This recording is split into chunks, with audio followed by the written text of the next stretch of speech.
હું છું અભિમન્યુ બોદર. આજે અમે અધ્યાય 2 નો 13મો શ્લોક બોલશી.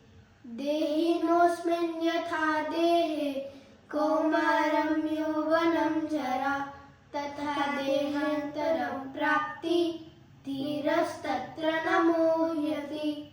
અર્થાત જેમ જીવાત્મા આ શરીરમાં બાળપણ, યુવાની અને વૃદ્ધાવસ્થા પ્રાપ્ત કરે છે, તેમજ નવું શરીર પ્રાપ્ત થાય છે, તે બાબતમાં ધીર પુરુષ મોહિત થતો નથી.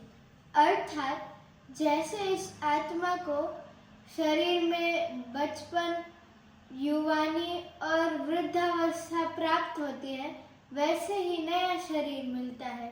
इस बात में धीर पुरुष मोहित नहीं होते. धन्यवाद. ધન્યવાદ.